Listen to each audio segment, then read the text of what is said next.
All right, we are back. It is the Gunsmith Show on Saturday, the 26th of July. I want to say hi to everybody out there listening, and if you want to send us a personal note, feel free to call us here in the studio, 810-743-8255, or toll-free, 866-533-1530. I want to wish a couple happy birthdays.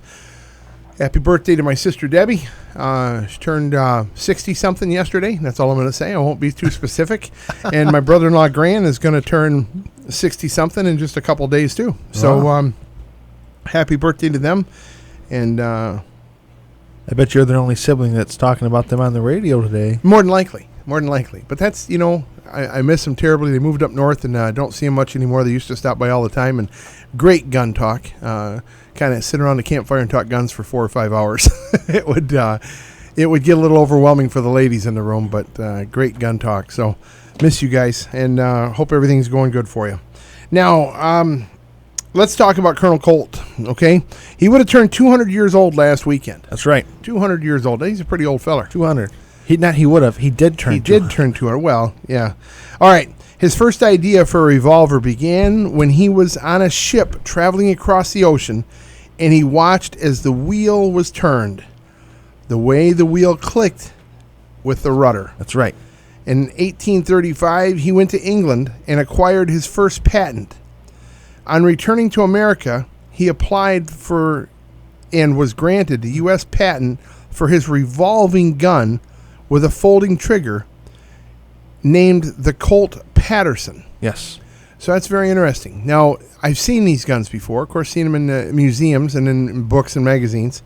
Tell us a little more, Jake.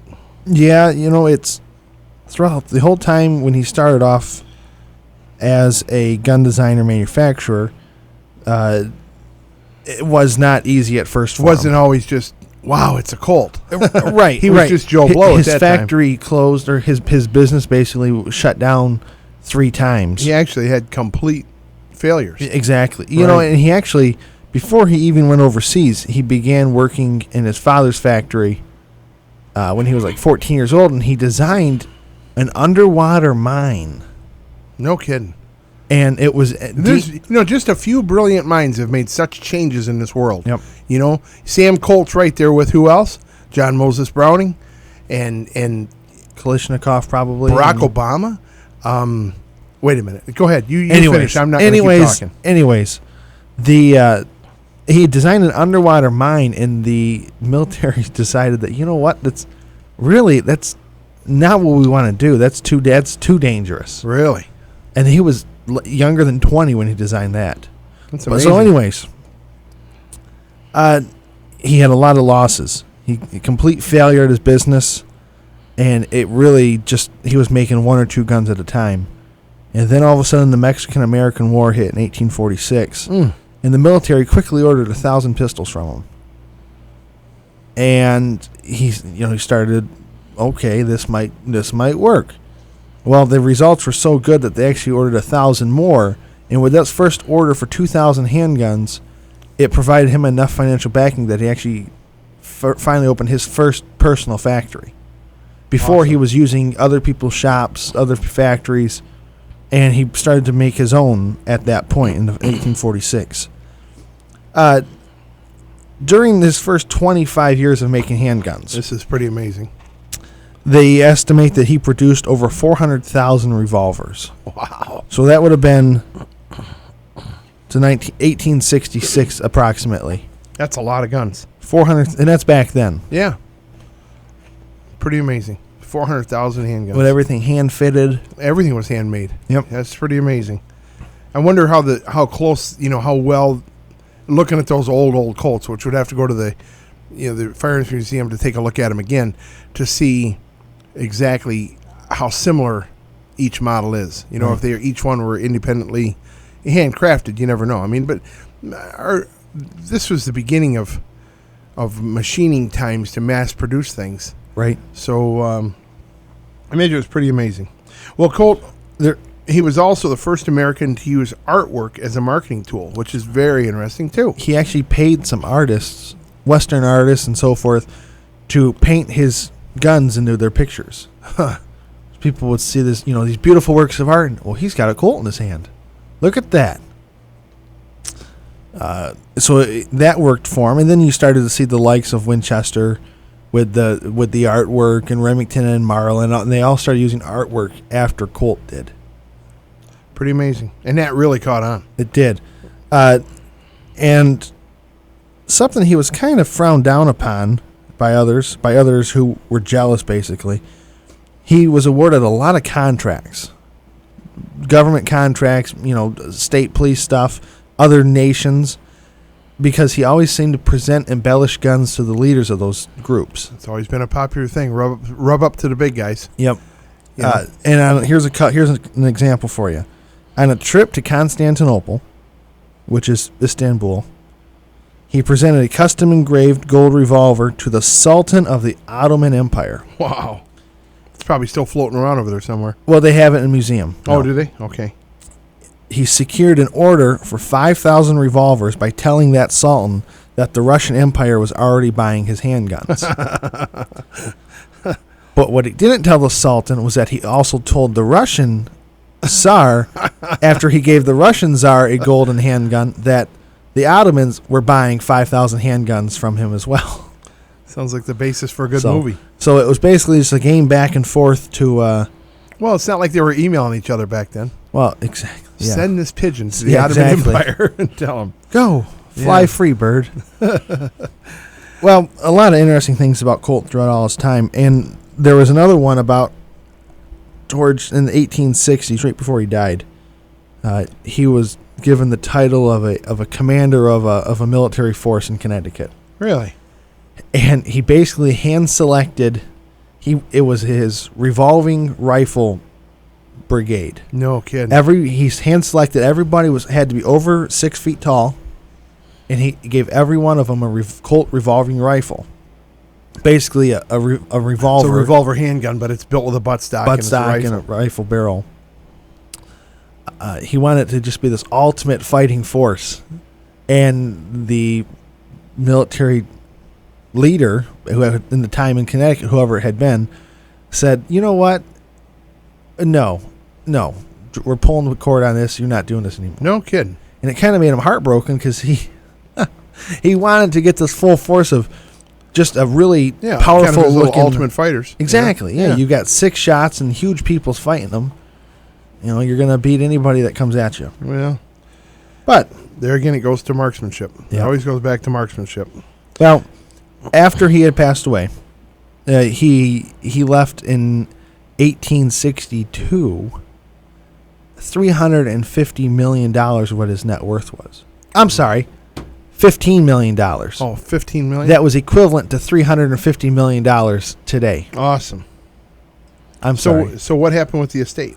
Well, his estate, there was some discrepancies between a possible child that was his from a previous marriage and his wife never knew about, and a whole bunch of things like that. But his widow Elizabeth and their son Caldwell, in 1867, they had a church commissioned to be built as a memorial to Colt.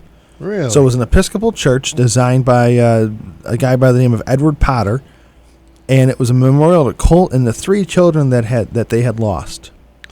Well, that's pretty amazing. Now, that's pretty deep. When you think about it. It is. They had a church built after him.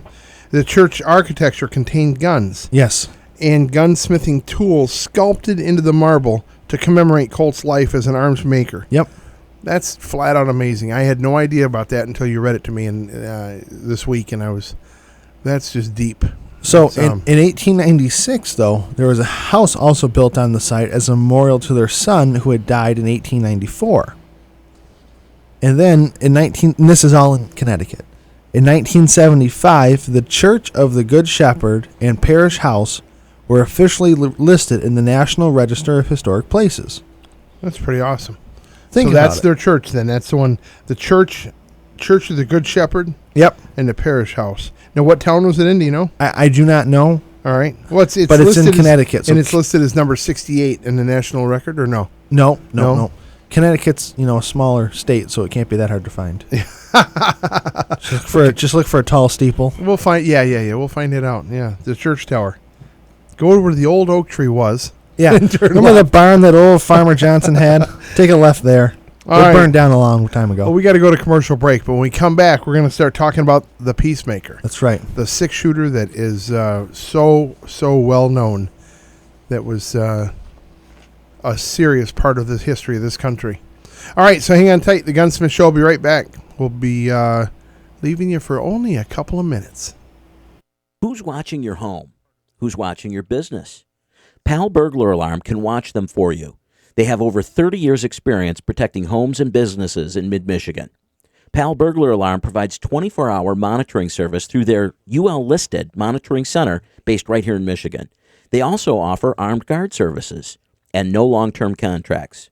Besides burglary protection, they can also monitor for flooding, sump pump failure, CO2 detection, temperature sensors to prevent pipes from freezing, panic, fire, and driveway alarms. Pal Burglar Alarm, a price you can live with. Call them today at 810-908-8298. That's 810-908-8298 or palalarm.com. Everyone knows Williams Gun Sight in Davison is the place to go for all your firearm, shooting accessories, hunting gear, and so much more. Plus, great gunsmiths in-house to take care of all your maintenance and customizing needs. But what you might not know, Williams has a great website, williamsgunsight.com. You can browse all their accessories, plus their huge selection of used guns. So definitely check out their website, williamsgunsight.com, and swing into the store, 7389 Lapeer Road, that's in Davison. Exit 143 off I-69. They're open Monday through Saturday 9 until 6 and Sunday 10 until 5. Williams Gun Sight on the range since 1926. Let's talk about a private matter, insuring your guns. Do you know that your home insurance has limitations when it comes to insuring guns? To get the most out of a policy, you need to schedule your guns and collectibles. Zach Goodhart is the Farm Bureau insurance agent who understands guns and how to insure them properly. Zach is an avid sportsman that respects the value of your gun collection and will work with you to make sure you are covered. Contact Zach Goodhart from Farm Bureau at 810-391-2455. Zach is a board member of the local Safari Club International, a member of Pheasant Forever, and the NRA. Call Zach Goodhart today to protect your way of life at 810-391-2455. And now back to the Gunsmith Show with John and Jake Smith.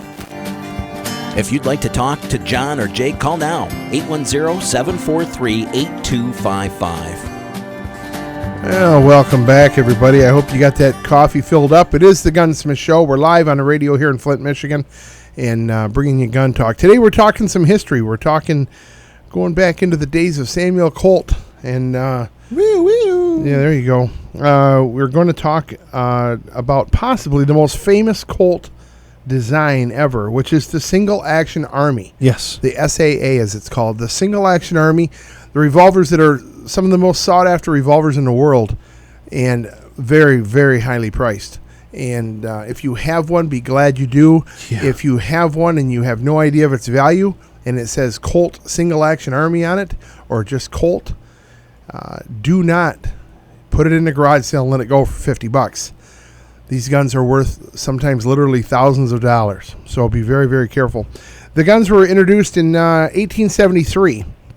And it was the official U.S. Army model. Had a 7.5-inch barrel, and they were in the .45 long Colt caliber. That's right. So very powerful guns, very, very smooth shooters, and it's the basis around the guns you see in all the Wild West shows, primarily, except for the ones that are black powdered versions. This was a regular metallic cartridge gun, not a black powdered version.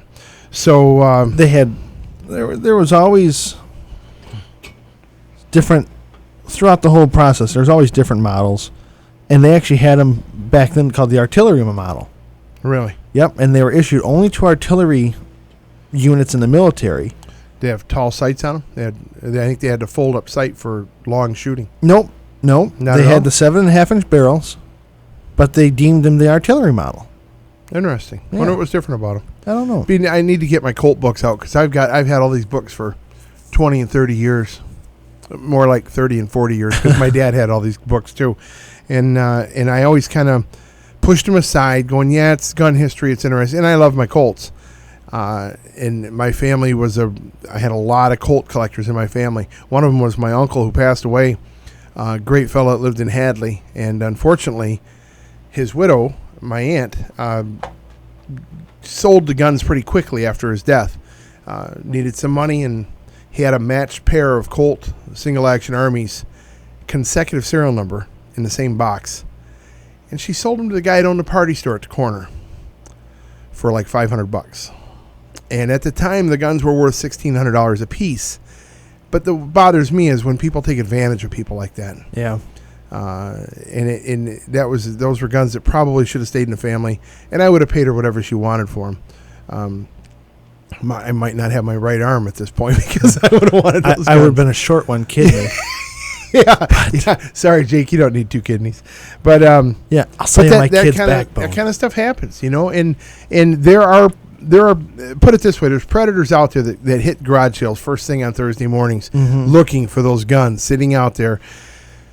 And more than once I've been to just little garage sales when, especially they always ask widows, do you have any guns for sale? And just, if you're going to do that kind of stuff, give them a fair price. We were at Williams once, and they actually told a guy to go away. Yeah. Because they knew all he did was prey on old women who has husbands who have passed away. Yep.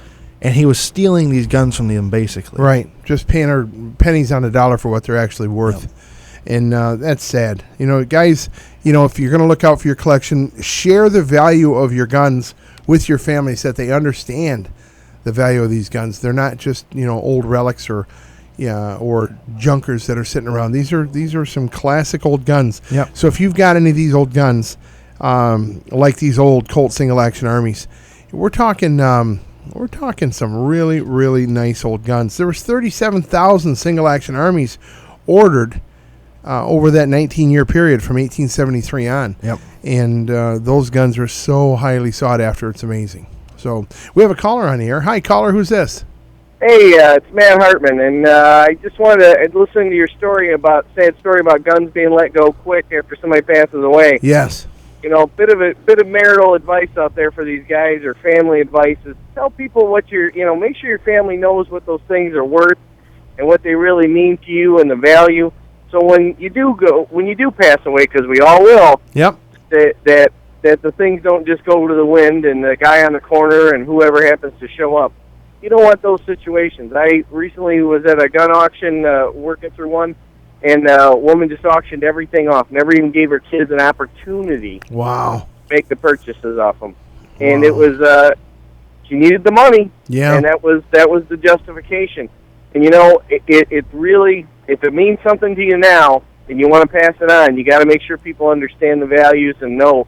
So don't keep the stuff a secret from your family. Be open and honest, and share the collecting, share the joy of it, and maybe you might just spark somebody else's interest. That's right. We got to hand it down, don't we, Matt? Yep. And additionally, to keep people so they aren't hard up for money when somebody passes away, go see somebody like Zach Goodhart. That guy sells life insurance. He's a good guy. Yep. Somebody along those lines, somebody you trust, get some life insurance so you aren't putting people in a pinch when they do pass away. Yeah, you will leave this worth. You spent years collecting what you've got. Make sure you protect the worth of that by making sure that your family won't have to liquidate it when you do pass away. Not if, but when. Eventually, we all do pass away. So yep, that's right. Now, where are you calling from, Matt?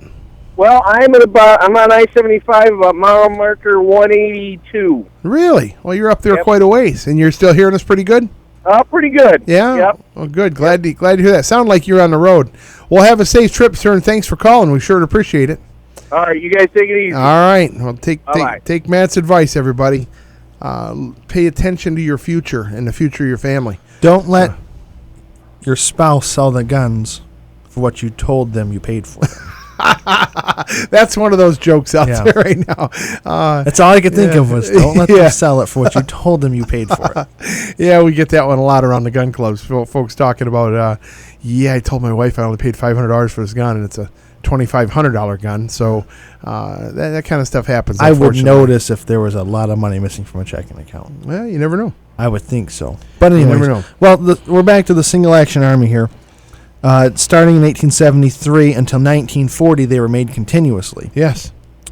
Then these were prized possession guns, and with the even the silent movies and the Wild West movies, these guns were kind of the guns that made no noise and had just puffs of smoke coming out the ends. Yeah, they were. But you think about the actors of that period and how they embellished these guns and they wore them so proudly. There was just a great article we read, hanging out. Just a great article I was reading about the leather worker that did all these holsters. Yes. For starting in the silent movies, and what he knew watching the movies, what caught people's attention was the silver on the rig. Yeah. And from there it went on and on. But you're right though, how the movie actors embellished his guns as if they were being paid by Colt themselves. Yeah. Well, they were to advertise. When we were at the gun museum in Springfield, Missouri, at the National Firearms Museum at Springfield, which is called the Sporting Arms Museum. Sporting Arms Museum. Thank you.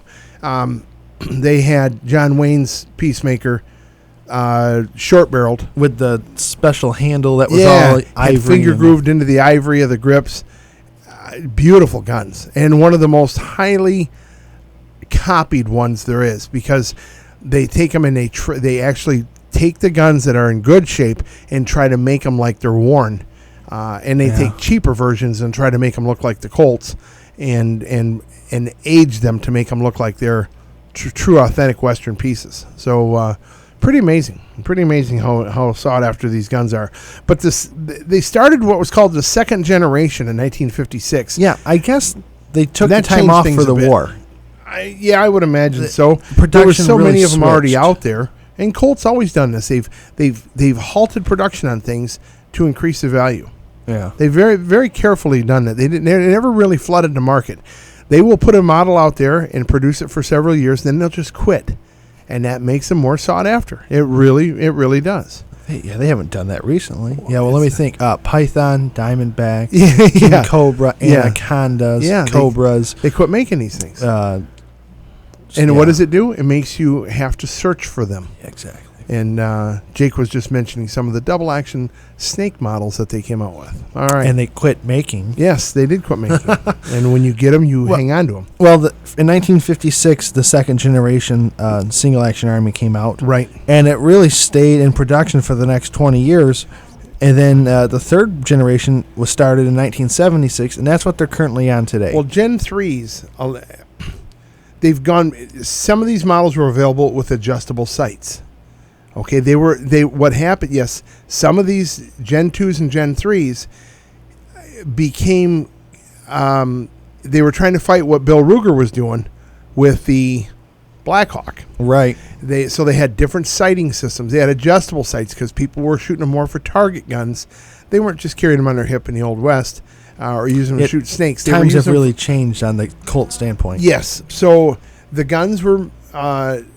you could find second generation and third generation Colts that they were like 10-inch barrels and adjustable sights. Yeah. We're like, well, that's not what a Colt's supposed to look like, when you looked at them. But they were out there. So, and the value went down. Well, and instead of $1,500, they're talking 20 years ago, instead of $1,500, they were like $1,195.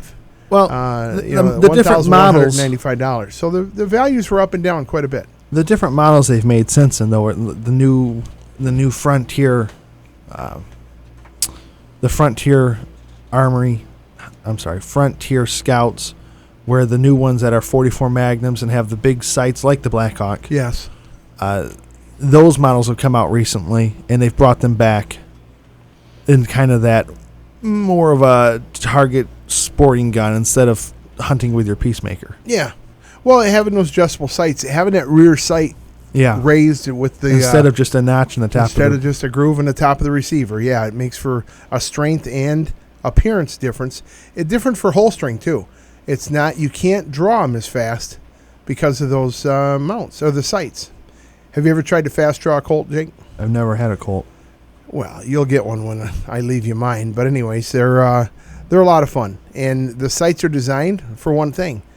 To line yourself up as simply as you can, really designed for shooting instinctively, not so much looking down those sights, but shooting instinctively and point shooting. They point shoot beautiful, but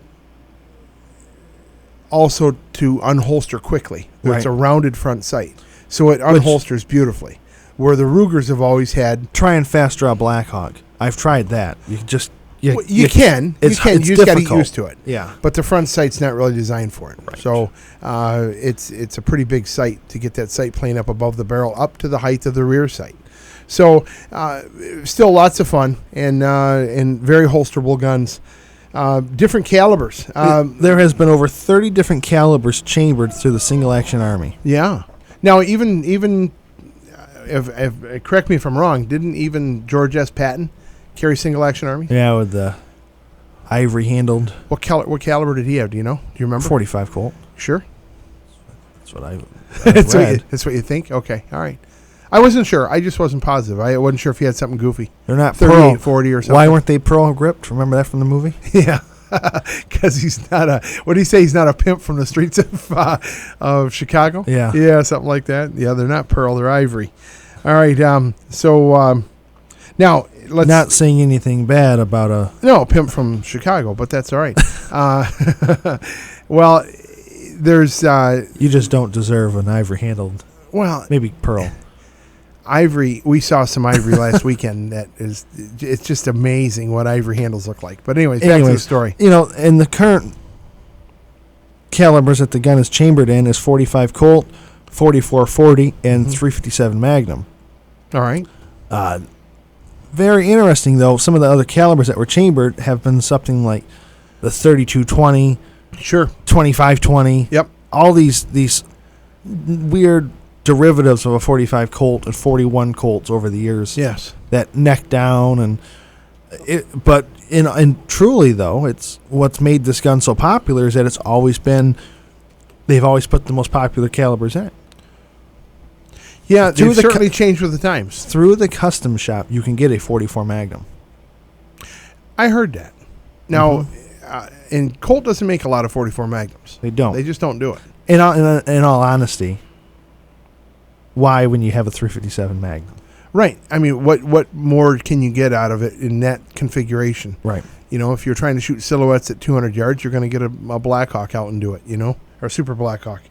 But anyways, pretty interesting. In the current barrels that are on the Peacemaker, a 4 3/4 inch barrel, a 5.5, and a 7.5.